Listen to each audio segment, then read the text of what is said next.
Now, starring George Raft, we bring you a world of adventure with Rocky Jordan. I'm Rocky Jordan. I run the Cafe Tambourine here in Cairo. They've got a saying out this way. He who has been frightened by a serpent fears the sight of a rope. I remember one piece of rope that had me squirming. It was around my neck.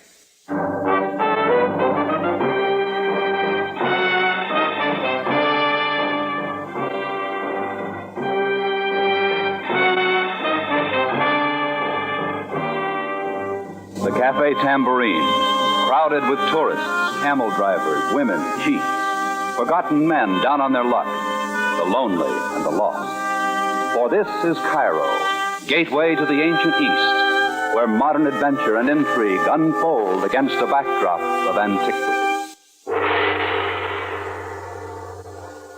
Partially transcribed, tonight's Rocky Jordan story, The Lady from Tangiers.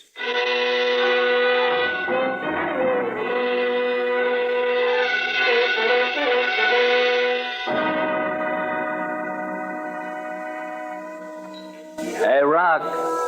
Yeah, what is it, Chris? Joe Spalvo's at the bar, wants one on the cuff. How is his back bill? Ooh, that long. Oh, let him have one more. Right. And Miss Ada's party wants another round. I'll be in the office. Yeah, that's the boss, Rocky Jordan. I'm Chris. I run the bar. I also handle most of the conversation. You know how bartenders are. Yeah, Rocky Jordan. Some guys in town will say he's got a cash register for a heart. I see the other side of him. You take that Chantel deal, for instance. That began when a tourist guide named Harubin turned up dead in an alley. A nice little guy. Rocky thought a lot of him. That night he went to Harubin's house, a heap of dried mud in old Cairo, pay his respects. As he expected, he found Harubin's widow in tears. What he didn't expect to see was that classy-looking doll with the honey-colored hair. She turned away from the body, looked sympathetically at the widow, and left. I'm sorry, Mrs. Harubin. Very sorry. Jordan Bey. Jordan Bey. In my book, he was a right guy. It is her fault. That French woman, the one who just left. It is all her fault. What has she got to do with it? She gave him money. He was helping her. I had a feeling Jordan Bey things would not go well.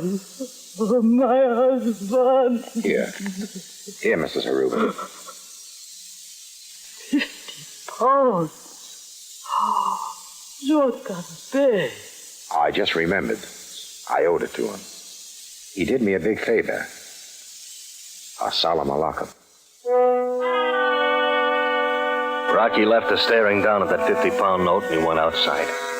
Up the street, he could see the girl as she moved through the glare of a lamppost. Her hair was full, her legs were long, and she walked in a slow, easy kind of way. So he quickened his pace, and he caught up with her. Excuse me. I saw you at Harubin's house. Mind if I walk along? Well, I was a friend of his. I take it you were, too. I knew him. He looks kind of lonely back there, doesn't he? The dead often look lonely. Sometimes so do the living. You, for instance. Excuse me, I must go now. Oh, just wait a minute, please. I'd like to talk to you. I do not have time. The name's Jordan. Rocky Jordan. I run a cafe here in town. Please excuse me, Mr. Jordan. We have nothing to talk about. I think we have. Harubin's death might be a good start. You know, it was a rope around his neck that did the job. I know. The police turned him up in an alley. There's nothing clear beyond that. Well, look, there's a coffee house up the street. A cup would do you good. Well, all right, Mr. Jordan. Why not?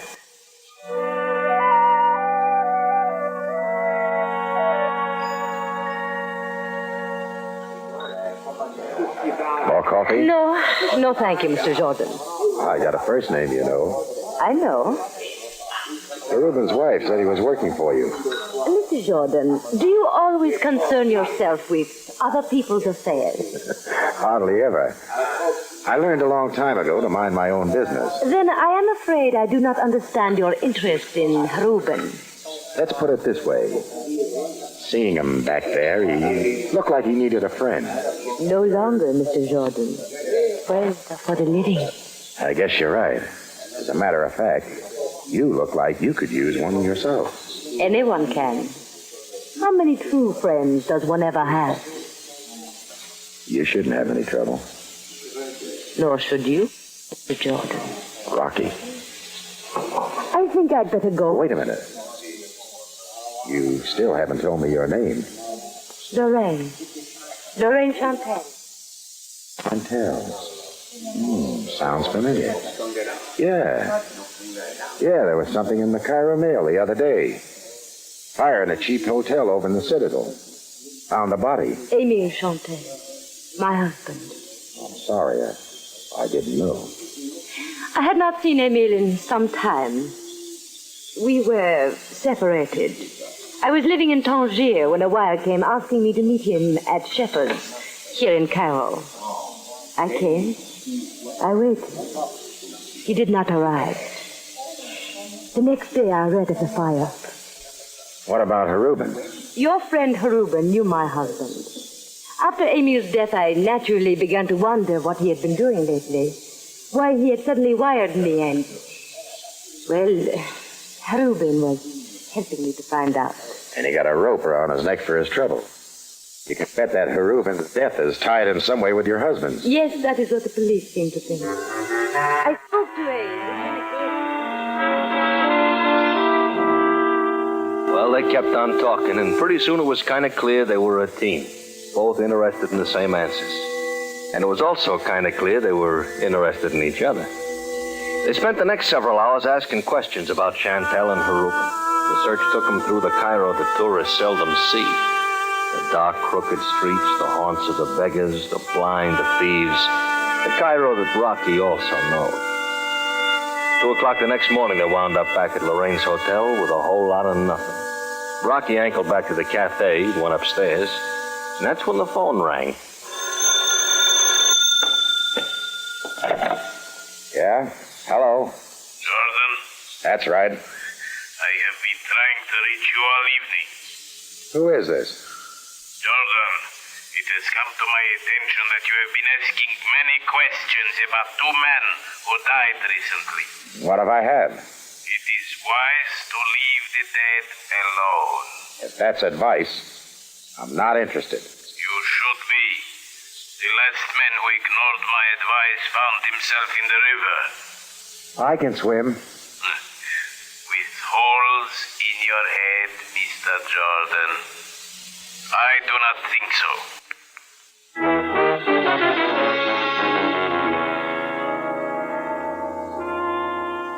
The next day, Rocky was with Lorraine again, but he didn't tell her about the phone call. And that night, they wound up at the Ramesses Club to check with a girl Chantel once knew. Well, the floor show was on, and the featured act was fracturing the males. A wren with coal black hair was doing a specialty. The kind of a dance that makes the guy feel like he's running on AC current instead of blood.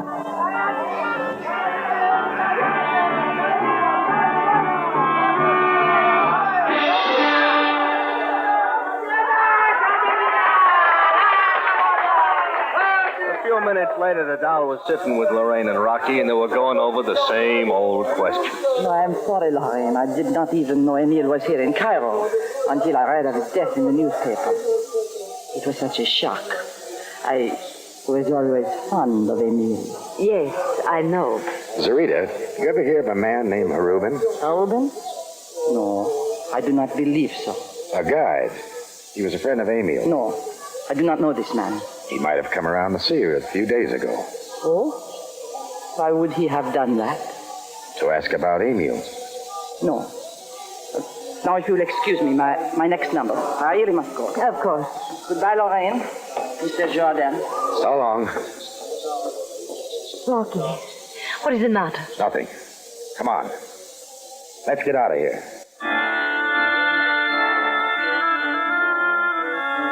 Well, I guess it was about 1 a.m. when they finally got back to Lorraine's hotel. It was a warm night. Rock had supper set up on the balcony. It was one of those desert nights full of meaning. The stars were as big as watermelons. The moon threw a big shine down on the Nile. Air was full of river sounds and the hotel orchestra playing it soft. Rocky cracked open a bottle of wine. They sat there for a while, not saying much. And then... You know, Lorraine, you haven't said much about Emil. What is there to say? Oh, I don't know. I thought you might say a little about what he was like, how you felt about him. He was my husband. I loved him. Then what kept you apart all that time? Lorraine, I've got a feeling there's something hanging over us. Something you're not telling me. Emil was in prison, Rocky. In Alexandria. I see. He was a counterfeiter. I did not know his occupation when we married. Later, when I found out my husband, someone I loved, was a criminal, was going to prison. Never mind. It's none of my business.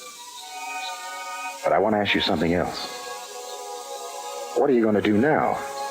I mean, where are you going to live? How are you going to get along? I have not made definite plans yet, Rocky. I've got a suggestion. Lorraine. Rocky, there was a man watching us at the Ramses Club, was there not? I didn't think you saw. Tall, wearing a beret. He followed us when we left. He may even have followed us here. He may. Oh, there will be trouble. You will be hurt like her Reuben. It will be my fault. Oh, Rocky. Rocky, I do not want to bring any trouble on you. Lorraine. Oh, Rocky, there are things going on which we do not understand. There are things... Oh, you should not have. Rocky, Lorraine. No. Rocky, please go. But you... Please go. When will I see you again? I do not know. Tomorrow at the Tambourine, about noon. Yes. Now go, Rocky. Go. Rocky decided to walk back to the Tambourine. He had some thinking to do, and the fresh night air felt good. He was coming up the Sharia Bendar, going slow, when it happened. The rope came up from behind and wound around his throat. Then a couple of arms shoved him forward into a wall. And he could smell the garlic coming over his shoulder as a buster moved in close behind him. You do not heed warning, Jordan. You do not heed warning at all. How many times must you be told to stop looking for Emile Chantel? Looking for Claude. Most certainly. Now you listen and listen well, Jordan. I'm not talking just to hear myself talk. Stop looking for Emile Chantel. Stop or you will never look for anything again. Oh, I seem to have held the rope too tightly. No matter, Claude. Let him lay there for the dogs.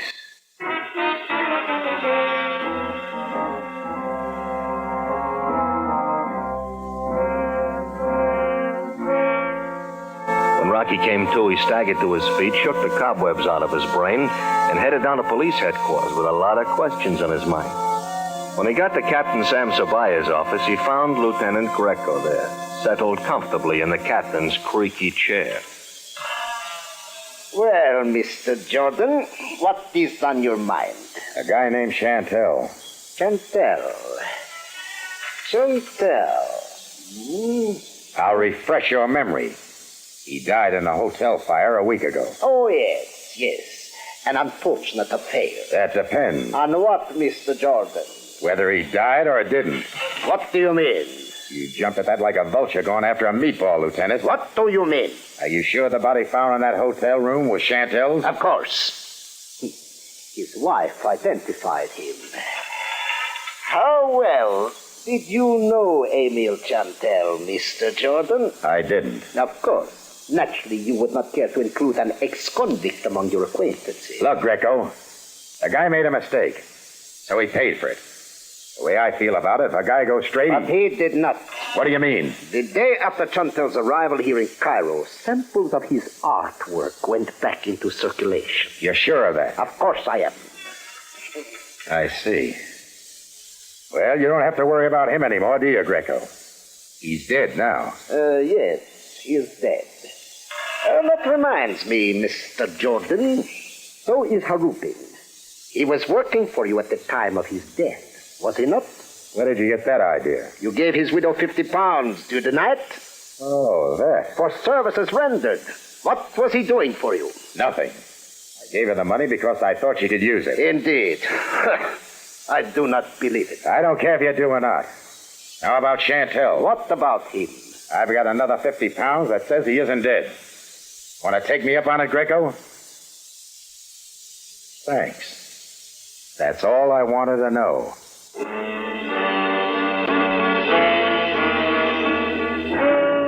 Well, Emile Chantel was alive, and everyone was in the know but Lorraine herself. So the Rock went back to the tambourine, poured himself one, and did some thinking.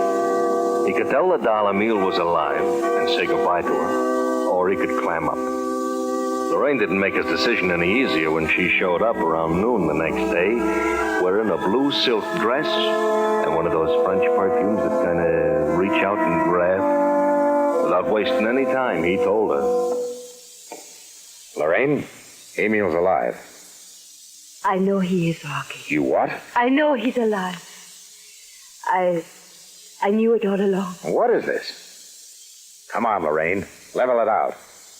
I'm not in the habit of making a play for women with husbands. The day after I read of Emile's death in the newspaper, I saw him in the Mouski Bazaar. Before I could get to him, he disappeared into the crowd. So I knew he was alive, that he was in Cairo. And I hired Harubin to help me find him. You could have told me. No, Rocky, I could not. At first, I did not know who you were. I did not know you could be trusted. What about later? I could not tell you then, for another reason. For the same reason you got so angry when you found out my husband was alive. Rocky, we have been spending much time together. We have had certain feelings. Yeah, all right. That's ancient history. Forget it. Of course. I am sorry, Rocky. Me too. Well, what do we do now? Well, I don't know what you do, Lorraine, but I find your husband. But for why? Why should you wish to find him? You asked yourself why Emile is playing dead? Yes. And what answer did you get? No answer, Rocky. I do not understand. Well, then try this on for size. Emile's back in the counterfeiting up to his ears. He killed the guy in the hotel and made it look like he himself was dead. Why? So he could work free from the police. No, Rocky, no. Emile would not kill. He wouldn't, huh? If you ask me, also murdered Harubin because the poor devil was getting too close to some answers. No, Rocky. Emile is not a murderer. Everyone to his own opinion. Come on. I'll take you back to the hotel.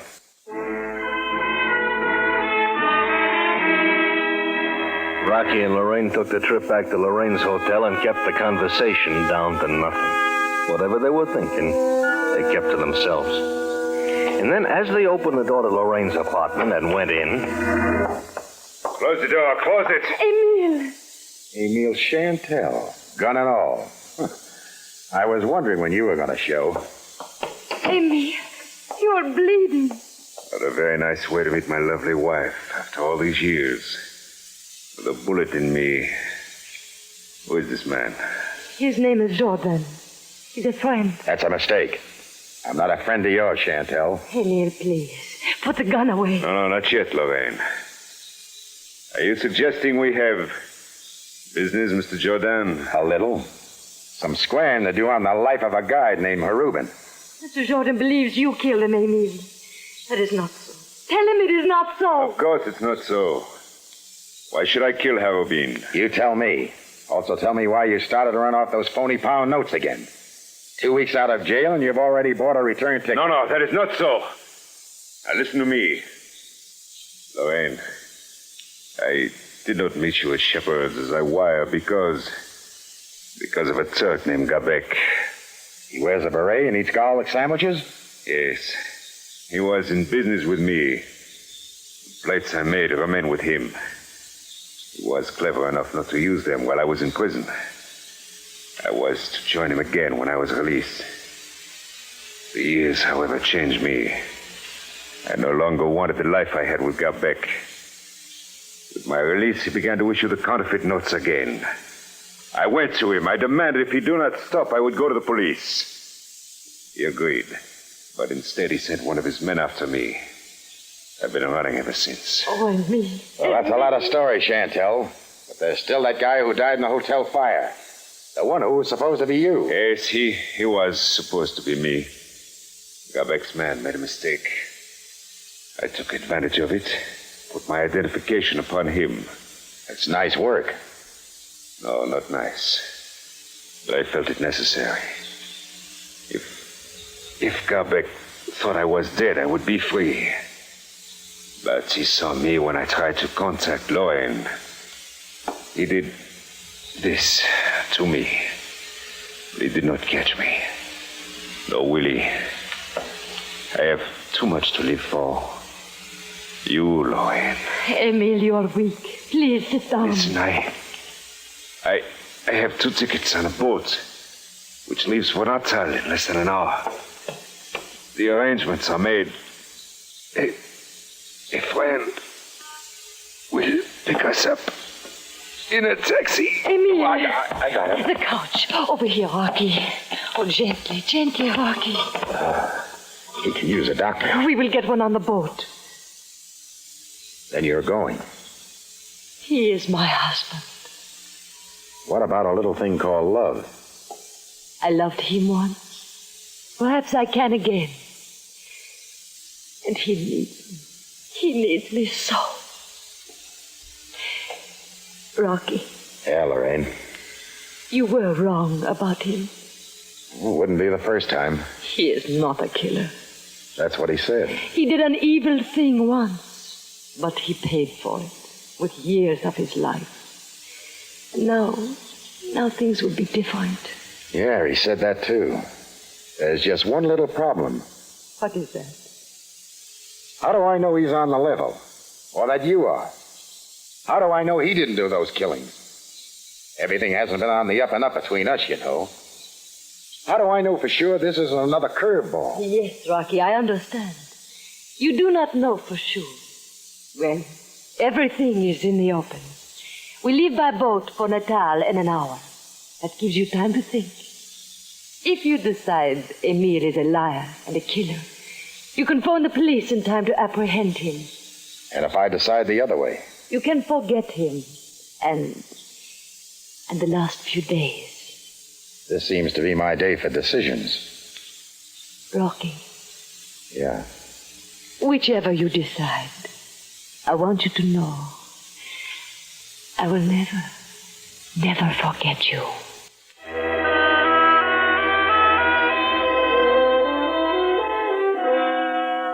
Well, Rocky had a lot on his mind when he left the Chansdells.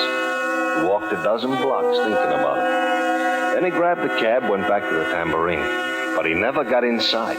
The tall gent in the beret was waiting at the side door, and with him was a wiry little guy with nervous eyes and hands 2 sizes too large. Mr. Jordan, Yeah, what can I do for you? we have never met. Except over the telephone and in the dark alley.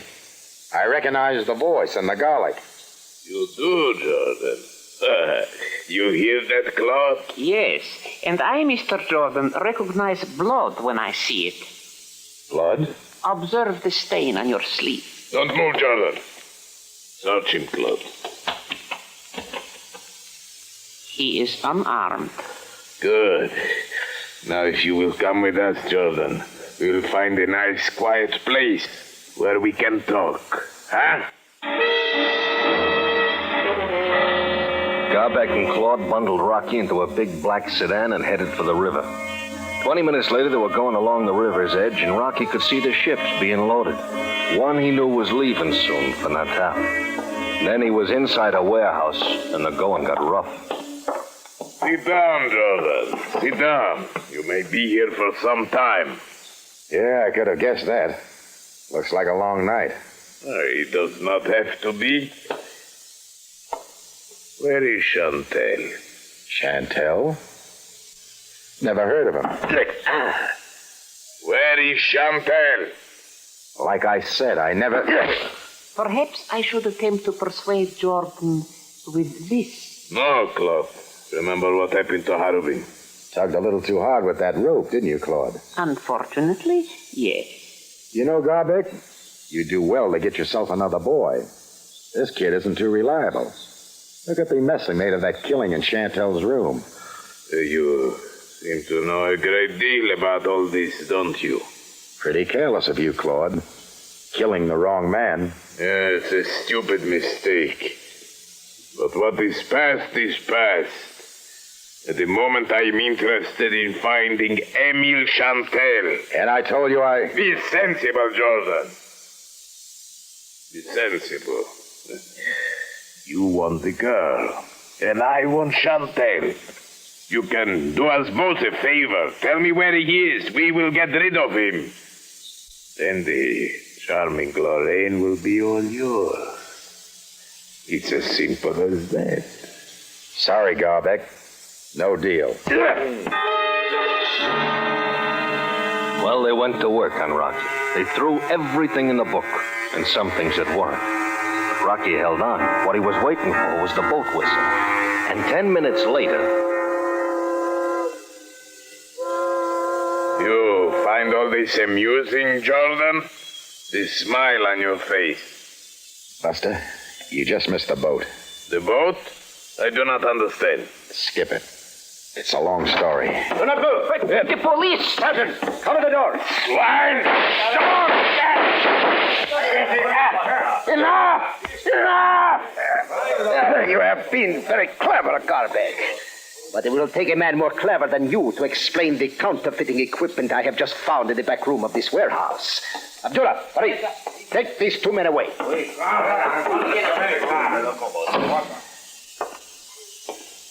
I don't mind admitting, Greco, this is the first time I've been glad to see you. Make no mistake, Mr. Jordan. I'd rather hope that I was coming to apprehend you. You had a couple of your boys tailing me, hoping to pin something on me. Right, Greco? That is right. Because I could not believe that you had given the widow Harubin 50 pounds for nothing. She needed the money. That was reason enough, Greco. But you wouldn't understand that. Anyway, it turned out to be one of the best investments I ever made.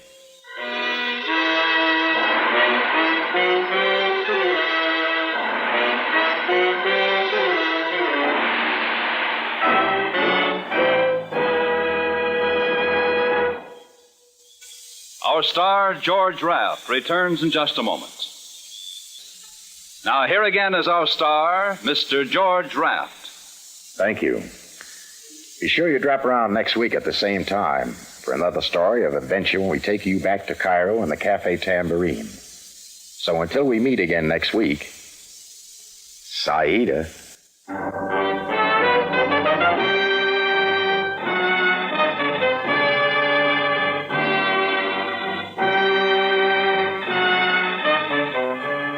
George Raft stars as Rocky Jordan. Larry Dobkin as Chris. In tonight's cast were Gene Tatum, Doris Singleton, Lou Krugman, Paul Frees, Byron Kane, and Gerald Moore. Original music is composed and conducted by Richard Arant. Rocky Jordan is written by Adrian John Doe and Larry Roman, produced and directed by Cliff Howell. Bob Lamont speaking. This partially transcribed program came to you over CBS.